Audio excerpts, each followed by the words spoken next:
Alright, so finally, at long last, I'm going to teach you how to play a solitaire game. When building FISK the card game, I thought it was important really to build a solid solitaire function into the game as a good added value. Not a lot of games have that these days, and I really wanted it also to be an affair that you could lose. You can win, you can lose. There is no just waiting, it's a matter of time until you win or accomplish the goal. You really can screw yourself, just like original Solitaire. If you make some mistakes or sometimes chance prevents you from finishing that game, it's going to be the same way. There's definitely some strategy still in doing this, but there is some strong chance as well that can really make each game different from the other. And interestingly, we found during testing that people enjoy the solitaire game almost as much as the multiplayer. So we took that as a good sign, and now I'm going to tell you, show you a little bit of how to play. So there are a lot of similarities to the multiplayer game. The first thing we're going to do is choose a continent that will help us determine how long the solitaire game is going to be. Every game is a little different, but if we're just waiting for someone to get ready, or we're just killing some time in between, this and that, then we'll probably want to do a quick game. So if we go after Australia, then basically the object of the game is to kill 2 characters. If the non-player kills 2 of yours, they win. If you can kill 2 of the non-player, then you win. You can increase definitely by choosing a different territory. If we go after Africa, then the first to beat 4, and so on. You can also do multiple territories if you want to do a long affair, or you can start with one and then move to a next if you still have more time, no problem. Like the multiplayer game, we're going to roll first to determine who gets to go first. Alright, so 6. The way I do it is 1, 2, or 3 will be the non-player, and 4, 5, or 6 will be me. So it's going to be me who gets to go first. I'm going to go after Australia, so I'm going to go ahead and put a pip on there just to remind me of the one that we're battling for. And then I'm going to roll one more time for day or night. 1, 2, 3 day, 4, 5, 6 night. So it is nighttime. I'm going to put my pip there again. It really doesn't matter what color, because it's not quite the same as the multiplayer. So that's really all the purpose that the map serves right now. The 1 cards in the game that we will not use are the game changers here. So these are the only cards that we will put off to the side. Those don't factor in. Alright, so now I am going to pick what faction to play as, and then what faction to play against. So I think I'm going to take the Grift, and I'm going to go against the good guys. I'm going to go against the Triken here. So the Bloodfallen aren't going to be involved here in this battle. You could always, mix and match characters if you wanted to, but I like to do one faction against another. Again, we're just going to be doing the first one to lose 2 characters is going to be the loser. So I'm going to take the non-player deck here of characters, and I'm going to shuffle it, and I'm not going to look while I'm shuffling. You'll have to believe that I'm not looking down at the cards. I'm just going to shuffle blindly and determine a new order here. Hopefully they'll all stay in the same orientation.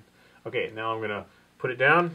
Okay, so this means this is the first character I'm going to go after. So I'm going to go after Chrome here. I'm going to be fighting her. And this adds a little bit of an element of surprise, because once I defeat Chrome, I don't know the other character that I'm going to play against. But as the player here, I can choose now who to use against Chrome.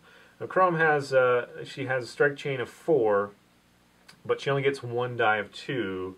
So I might want to try to overcome that with a stronger player. Or I might use Ink because she's super fast. I'm going to do 5. But for now, I think I'm just going to do... Yeah, I'm going to play Shift here. So we're going to do Shift. I'm going to start off with him. Alright, so we're going to lay out the scorecards. And get one for the Triken here. And load it up with full health. And we're going to put it a little bit far away. We're going to leave a gap in between. And I'll show you what that is used for. But we're going to leave a gap in between. Be careful not to accidentally show who's underneath, because that's a fun part of the game, I think, is once you defeat, who knows who's under there. Okay, and then I'm going to load up mine here as the Grift, but different from the multiplayer game, I'm not going to start with full health for me. Because I can make more choices, it dramatically evens the game if I start off wounded. That way also, if you draw a card that is like a Bloodlet or Feed, if you're the Bloodfallen, you can play that immediately. So this really helps to make the game more interesting and tense right off the bat for you, because it doesn't take much to kill you, so you really have to play smartly. So that is the way we're going to do it. I'm just going to leave these cards over here because I will get to choose the next character once he's fallen. Okay, so I know I get to go first. Just like the multiplayer game, I'm going to draw a hand of 12. So I'm just going to do it out this way. 1, 2, 3, 4, 5, 6, 7, 8, 9, 10, 11, 12. Okay. And the non-player character does not get a hand. We'll show you how that works. Now, because I get to go first, I'm going to... Oh, I got an armor, so that's good for me. I will equip that right away. Draw another card, just like the other game, the multiplayer. Okay, I'm going to do just a little bit of arranging here. Looks like I got mostly strikes, except for that armor, which I'm glad I got the armor, but would have been nice to have some other cards here. No problem. We'll make do like a good soldier. Alright, so I am going to play my hand, and again, it's just like the other game where I look at this number on the strike icon. It has a 4. That means I can play 4 cards in this strike chain. So I'm going to do this. Shift does not have any multipliers, but I can rearrange die if I get that far. So here we go. Now, also, I recommend using white die for you and black die for the non-player.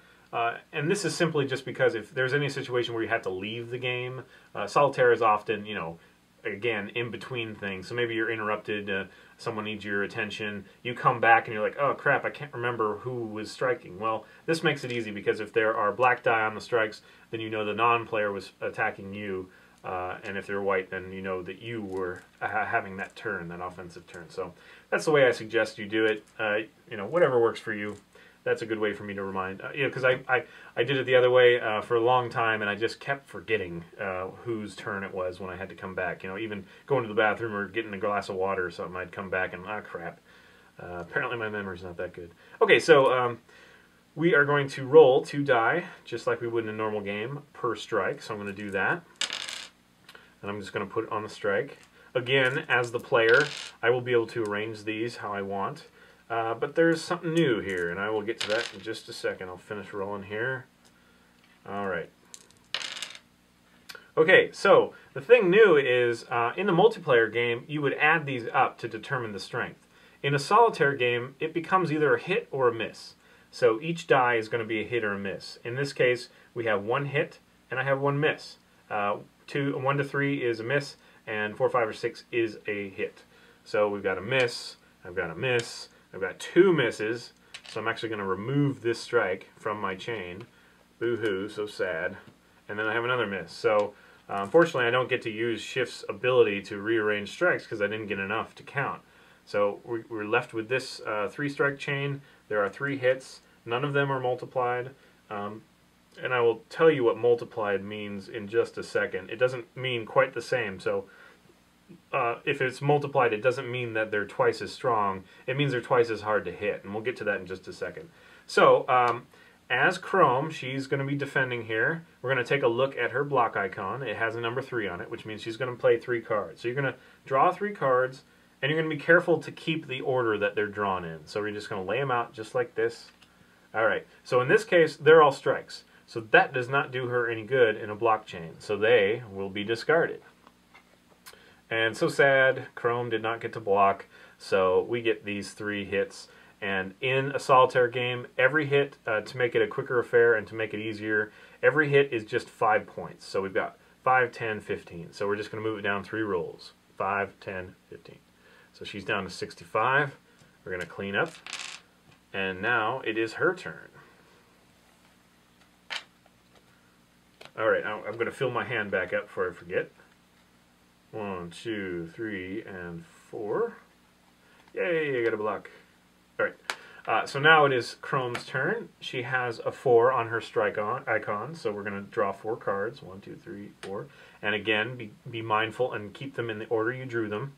We're going to play them down. So in this case, she got 4 strikes.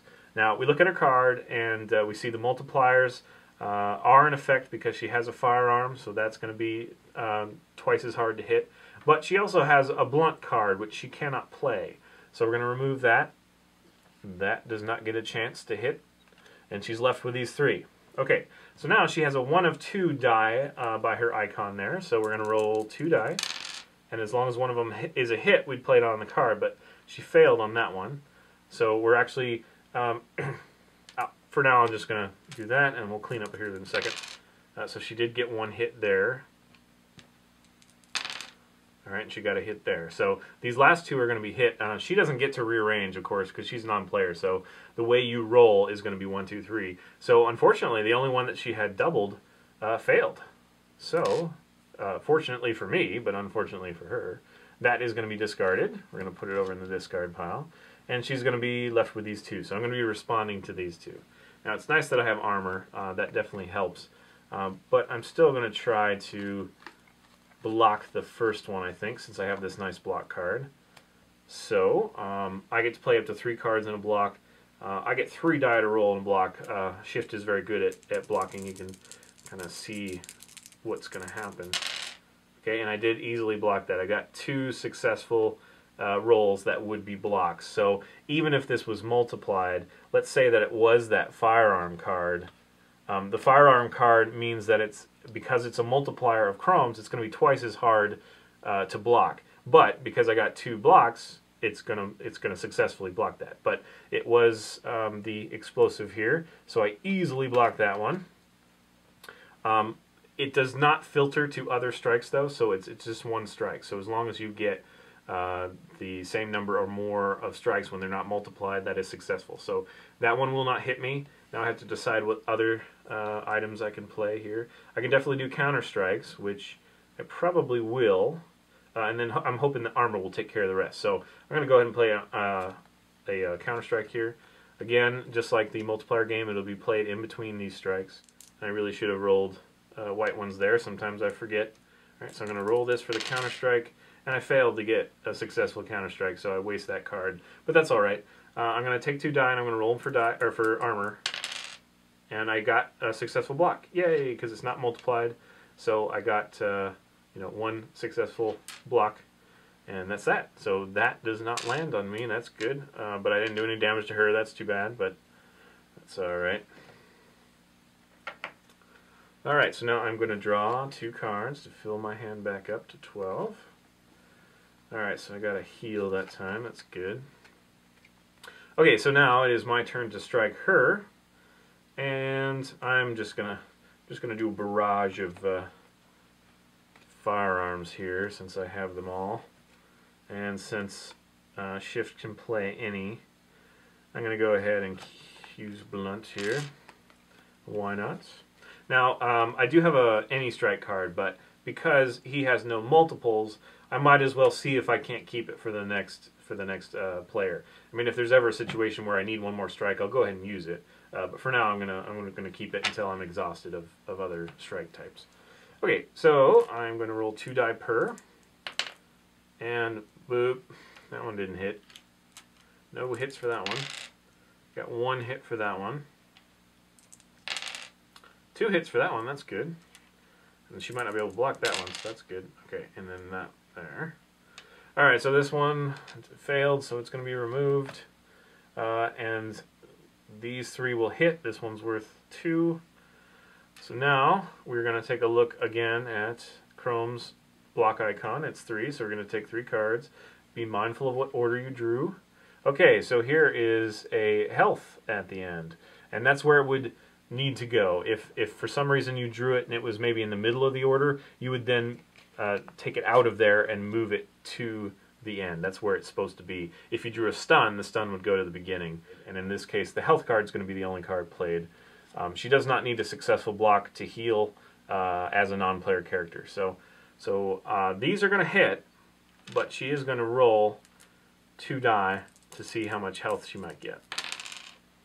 And she got 1. So we are going to take off 4, so that would be 20, and then she's going to get 5 back. So we're just going to move it down 3. 1, 2, 3. So she's down to 50. I'm doing pretty good here. This is not the usual case. I am doing pretty well. And hopefully you'll see how this can change on a dime here. All right, we're going to discard that.